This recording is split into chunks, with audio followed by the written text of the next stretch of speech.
आज का ये स्टोरी टाइम वीडियो एक ऐसे इंसिडेंट के बारे में है जब मनप्रीत ने घर लेने के लिए हमें एक गलत डिसीजन में फंसा दिया था।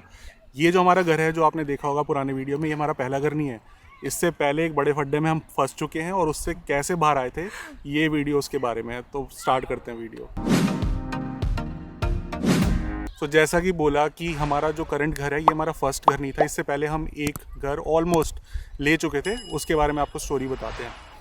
1 साल हुआ था, हम घर देखना शुरू कर दिया था हमने, बिकॉज यहाँ पे सबको पता है कि कनाडा में घर अगर आप देखना शुरू करते हो आपको 6 से 1 साल तक लग जाता है अपना ड्रीम हाउस खरीदने के लिए। अगर आपके कोई क्राइटेरियास नहीं है तो मे बी 1 महीने में ले सकते हो, बट सबके क्राइटेरियास होते हैं कि हमको ऐसा ऐसा घर चाहिए, ये हमारी प्रेफरेंस है। हमने सोचा 6-7 महीने लगेंगे, स्टार्ट करते हैं। हमने रियल्टर सर्च किया, हमारे जान पहचान में थे, उनसे हमने लिया एक कांटेक्ट और हमने अपनी सर्च स्टार्ट की। हमारे कुछ पर्टिकुलर क्राइटेरियाज थे कि गो स्टेशन के पास होना चाहिए बिकॉज मनप्रीत ने डाउनटाउन जाना होता है। हमारी प्राइस रेंज में होना चाहिए बिकॉज ज़्यादा बजट नहीं था हमारा। फिनिश बेसमेंट होनी चाहिए so that just in case हमें थोड़ी सी हेल्प चाहिए हो, हमें रेंट पे चढ़ानी पड़े बेसमेंट, तो हम चढ़ा पाएँ। ये सब क्राइटेरिया से और भी क्राइटेरिया से हमने रियल्टर को बताए और उन्होंने सर्च स्टार्ट की। अब क्या होता है कि हर रियल्टर के पास सारे घरों का एक्सेस होता है, हर रीजन का एक्सेस होता है, बट अगर कोई रियल्टर ओकविल एरिया में है तो उसे एक्सपर्टीज़ ओकविल की होंगी। अगर कोई रियल्टर है किचनर एरिया को, उसे किचनर की बहुत आइडिया होगा। बट अगर आप एक किचनर के रियल्टर को बोलोगे कि मेरे को विटबी के घरों की मेरे को शोइंग करवाओ, तो वो भी थोड़ा सा हैसल करता है, यार मैं 2 घंटे ट्रैवल करके थोड़ी जाऊँगा। बहुत सारी चीज़ें थी और हमने बोला कि हमें गो ट्रेन के पास चाहिए, और गो ट्रेन के पास सस्ता घर मिलना ऑलमोस्ट इम्पॉसिबल है। ऑल्दो 2 साल पहले हम सर्च कर रहे थे वो, बट हमारे क्राइटेरियाज मीट नहीं हो रहे थे। ये सारे क्राइटेरियाज, वो जो भी घर भेज रहे थे हमें पसंद नहीं आ रहे थे या फिर आउट ऑफ बजट थे। 2-3 हमने ओपन हाउसेस भी देखे बट हमें इतने कोई पसंद नहीं आए, और हमारे क्राइटेरियाज में वो सारे लिस्टिंग जो भेज रहे थे वो नहीं आ रही थी। एंड आई थिंक कहीं ना कहीं रीज़न ये भी था कि हम फर्स्ट टाइम घर लेने वाले थे, तो हमारे बहुत ज़्यादा क्राइटेरियाज थे। तो वो आप पॉजिटिव सोचो या नेगेटिव सोचो, बट उसकी वजह से हमने बहुत घर छोड़े हैं। ये भी बहुत मैटर करता है कि आपकी लिस्ट होनी चाहिए, बट उसमें कुछ बहुत इंपॉर्टेंट क्राइटेरियाज होने चाहिए जो आपको मस्ट चाहिए, must have and good to have. फिर हमने सोचा यार भाई ऐसे तो घर नहीं मिलेगा। 4-5 महीने हो चुके हैं और प्राइसेस भी बढ़ते जा रहे थे। अभी जैसे तो आग लगी हुई है। अगर आप कनाडा में ओंटारियो में स्पेशली घर लेना चाहोगे बहुत मुश्किल है। उस टाइम पे फिर भी थोड़ा ठीक था, 2 साल पहले बिडिंग वॉर वगैरह होती थी बट ठीक था। हमने थोड़े से अपने क्राइटेरियाज कम करे कि चलो ठीक है, हम थोड़े से क्राइटेरियाज कम करते हैं कि लोकेशन स्पेसिफिक नहीं, लोकेशन हमने ओपन कर दी। आप ठीक है, हम दिखा दो। एक क्राइटेरिया हमारा ये भी था कि ब्रैम्पटन में नहीं लेना बिकॉज ऑफ इंश्योरेंस कॉस्ट, और थोड़ा सा ट्रैवल में वहाँ से बहुत टाइम लगता था डाउनटाउन इसको जाने के लिए। पहले बस पकड़ो, फिर गो ट्रेन पकड़ो, और गो स्टेशन के आसपास वाले घर थे थोड़े कॉस्टली। बट हमने बोला ठीक है, आप ब्रैम्पटन में भी दिखाओ। तो उन्होंने ब्रैम्पटन में हमें लिस्टिंग भेजनी शुरू करी। हमने चूज़ किए घर जो गो स्टेशन के पास थे। माउंट प्लेजेंट एक गो स्टेशन है, उसके पास एक घर था। हमने बोला ठीक है, ये सस्ता भी है, हमारे बजट में भी है। 6.5 का टाउन हाउस था उस टाइम पे। कैन यू इमेजिन, 6.5 का टाउन हाउस मिल रहा है, दैट टू फ्री होल्ड, कोई उसमें कॉन्डो फीस नहीं थी। हमने बोला ठीक है, या तो हमारा 2 क्राइटेरियाज थे, या तो हम सस्ता घर लेंगे जिसमें रेंटल प्रॉपर्टी, हम रेंटल का ऑप्शन ना हो, या फिर थोड़ा सा हायर कॉस्ट में जाएंगे 7-7.5 तक, जिसमें हम रेंटल बेसमेंट दे पाएँ अगर हमको ज़रूरत पड़ी तो वो 650 था, ठीक है, हमारे क्राइटेरिया में था। लेकिन उन्होंने बोले जब आप ब्रैम्पटन आ ही रहे हो हम आपको एक और प्रॉपर्टी दिखा देते हैं, उधर से देखते हुए चले जाना, वो भी पास में ही है, मतलब एक देख लो, देखने में क्या आज बुरा है। हमने बोला ठीक है, देख लेते हैं, जब ब्रैम्पटन जा ही रहे हैं देख लेंगे, हम मना कर देंगे। वो हमें फाइनेंशियल ड्राइव में एक टाउन हाउस दिखाने ले गए। अब ब्रैम्पटन में जो रहता है और फाइनेंशियल ड्राइव का अगर आपको पता है तो आपको पता है कि वो क्या चीज़ है। मतलब पॉश एरिया माना जाता है ब्रैम्पटन का फाइनेंशियल ड्राइव, हमें नहीं पता था। तो हमने वो 2-3 घर देख चुके थे पहले, हमने फिर वो टाउन हाउस देखा फाइनेंशियल ड्राइव पे, और भाई मनप्रीत पागल हो गई। मनप्रीत कह रही ये तो इतना औसम घर है, बहुत सुंदर घर था वो। मतलब मैं थोड़े से शॉर्ट्स डाल दूंगा ये वो। ठीक है, मुझे भी ठीक लगा, क्योंकि होता क्या है, जब आप कनाडा में नए आते हो, यहाँ पे पहला और दूसरा घर देखते हो, आप पागल हो जाओगे कि इतने सुंदर घर, बिकॉज थोड़े डिफरेंट तरीके के बने होते हैं। अगर आपने इस टाइप के घर नहीं देखे हैं तो आप तो भी पागल हो जाओगे और कहोगे कि यार मेरे को तो ऐसे ही घर चाहिए। बट जब 15-20 घर देख लेते हो आपको पता चल जाता है यार सारे ऑलमोस्ट सेम होते हैं कनाडा में। बिकॉज इंडिया से अगर हम आए थे तो हमें लग रहा था यार ये क्या चीज़ है। अगर आप ऑब्वियसली मिडिल क्लास फैमिली से आए हो तो आपको लगता है क्या आलीशान घर है, राइट। एंड सबसे ज़्यादा जो होता है ट्रैप, जो सबसे बड़ा होता है वो होता है स्टेजिंग। जब आप कोई घर देखने जाते हो और उसकी जो स्टेजिंग होती है, मतलब उन्होंने डेकोरेट करके दिखाया होता है आपको, जैसे काउच रखा होगा, पेंटिंग्स लगी होंगी, तो वहाँ आप ट्रैप्ड हो सकते हो। मैं वहाँ ट्रैप हो गई थी बिकॉज बहुत सुंदर सजाया हुआ था वो घर, and it was really beautiful house. अभी तक मैं बोलूँगी वो चीज़। ठीक है बट हमने ये सोचा था कि हम प्रैक्टिकली डिसीजन लेंगे, जो हमारे क्राइटेरियाज हैं हम वो मैच करेंगे, बट उस घर में वो कोई भी क्राइटेरियाज मैच नहीं हो रहे थे। लोकेशन गो स्टेशन से दूर था, हमारे बजट से बाहर था, 730 का वो लिस्टेड था घर, एंड ब्रैम्पटन में था, वहाँ पे इंश्योरेंस कॉस्ट ज़्यादा थी, कम्यूट का इशू था, और टाउन हाउस था, राइट। 730 का टाउन हाउस उस टाइम पे बहुत महंगा माना जाता था, राइट। अब तो 730 में मिलता ही नहीं है टाउन हाउस। एंड उसमें बेसमेंट भी नहीं थी हाँ, और रेंट का ऑप्शन भी नहीं ऑप्शन था। ही नहीं था, वहाँ नीचे ऑफिस था, कोई चांस ही नहीं था कि नीचे कुछ भी रेंटल प्रॉपर्टी बन सकती थी। सो 3 फ्लोर टाउन हाउस था, बेसमेंट जो थी वो ग्राउंड फ्लोर पे थी, फर्स्ट फ्लोर सेकंड फ्लोर। तो मनप्रीत पागल होगी, इसने ऑफर डलवा दिया। मैंने बोला तुम्हें पसंद है? हाँ ठीक है पसंद है, क्योंकि उसके बाद हम जो दूसरा घर एक्चुअली में देखने जाना था वो इसको पसंद ही नहीं आया। कह रही ये क्या क्वार्टर सा लग रहा है, तो छोटा सा, ऑब्वियसली 650 का छोटा ही होगा ना यार। हमने तो प्रैक्टिकली डिसीजन लेना कि 650 का ले लो, फिर थोड़ा अप्रिशिएट होगा, बेच देंगे, वट खाली मुझे नहीं पसंद आ रहा था, तुम्हें भी पसंद नहीं आ रहा था। मुझे भी पसंद नहीं आ रहा था, बट प्रैक्टिकल तो नहीं था ना डिसीजन यार। ये तो 650 है। 750 में डिफरेंस तो होगा ना, सेम नहीं होगी। बट वो गो ट्रेन के पास था, लाइक वॉकिंग डिस्टेंस था, वॉक करके आप गो स्टेशन पे जा सकते हो। माउंट प्लेजेंट गो स्टेशन है ब्रैम्पटन में। उसके बाद इसको कोई घर नहीं पसंद है। मैं क्या करना है फिर अब, तो मैडम ने ऑफर डलवा दिया कि ये घर लेना है ले लो, क्या हो गया ये हो, जबकि हमारे क्राइटेरियाज मीट नहीं हो रहे। सो हमने दे दिया एडवांस 25,000 का चेक दे दिया, एंड उस टाइम पे कंडीशनल ऑफर डलते थे, अभी तो नहीं डलते हैं बिकॉज डिमांड इतनी ज़्यादा, सप्लाई घरों की कम है।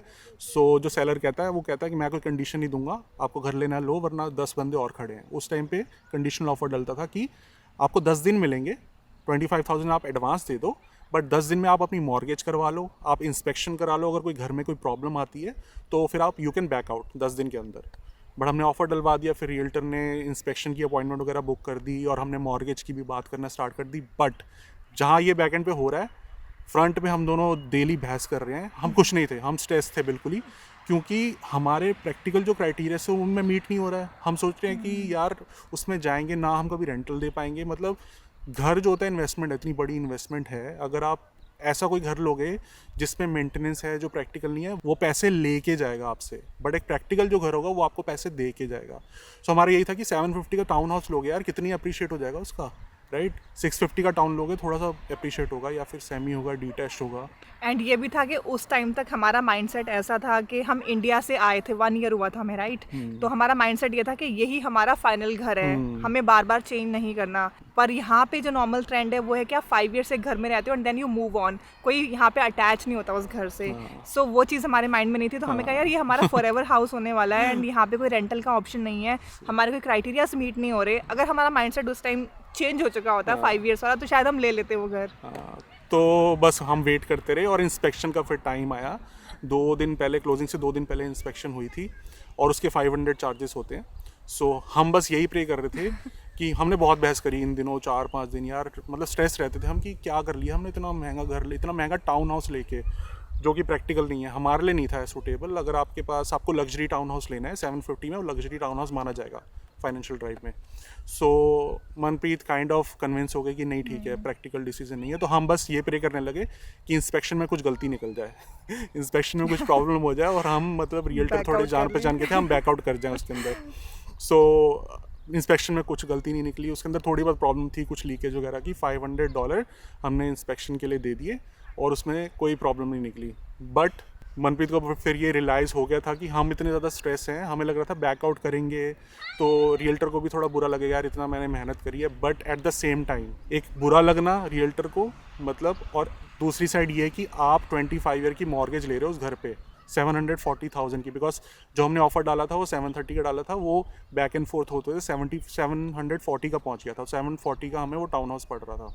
सो इंस्पेक्शन हो गई, हमें पता है कि $500 हमने स्पेंड कर दिया, कुछ उसके अंदर निकला। लास्ट दिन था, तो मनप्रीत ने थोड़ी हिम्मत दिखाई, क्योंकि मनप्रीत को लग रहा था अगर मैंने इस घर के ऊपर अगर अपना स्टैंड नहीं लिया तो ज़िंदगी भर मैं सुनूंगी। सुनना पड़ेगा। सो मनप्रीत ने हिम्मत करके उनको बोला कि हम खुश नहीं हैं इस डील से, बिकॉज प्रैक्टिकल घर नहीं लग रहा हमें, और अगर हम इस घर में मूव हो भी जाएंगे तो हम खुश नहीं रहेंगे, बिकॉज हम इतना स्ट्रेस हैं। आप कोई एक डील ले रहे हो, आप कोई घर ले रहे हो, तो आपको खुशी होनी चाहिए, राइट।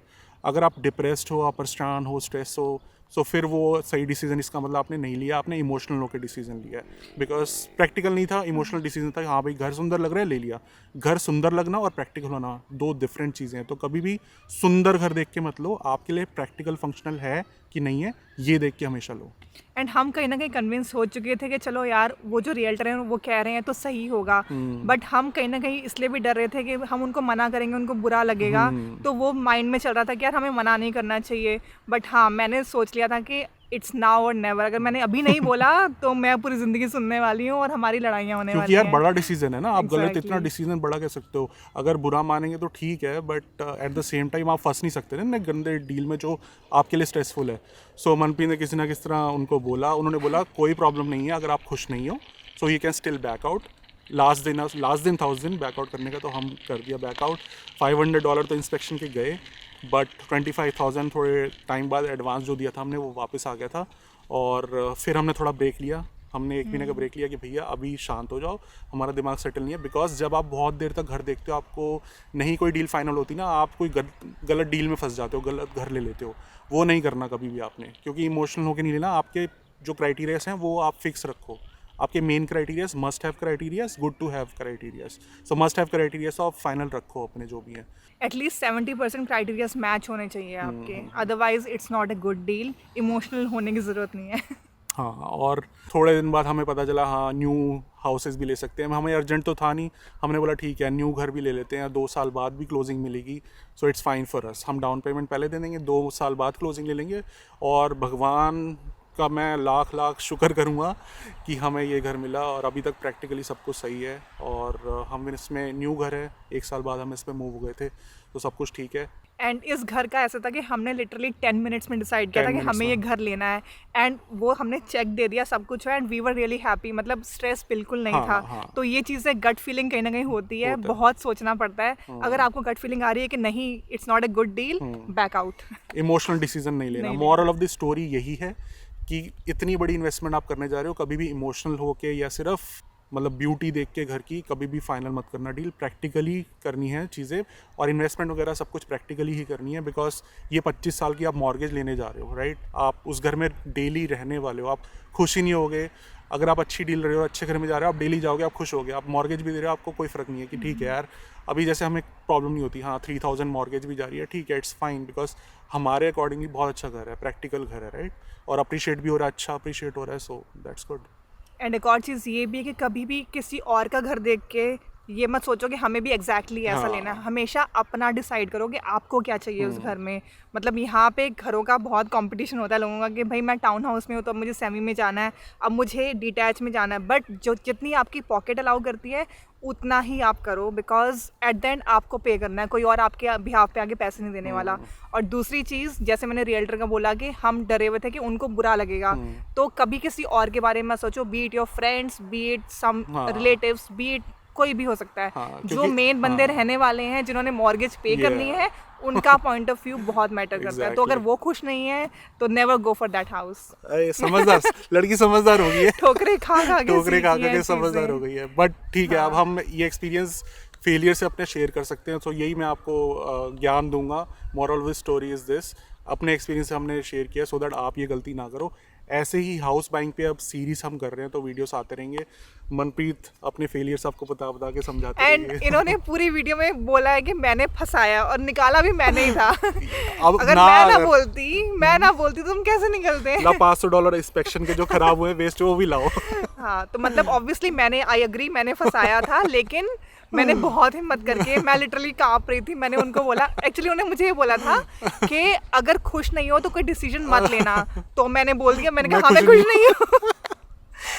तो फिर हाँ, मतलब दे वर रियली काइंड कि उन्होंने हमें सपोर्ट किया। And after all this hassle उन्होंने फिर भी हमें सपोर्ट किया कि ठीक है तुम्हें नहीं पसंद, don't buy it. So thank you for that, अगर आप वो वीडियो देख रहे हो तो।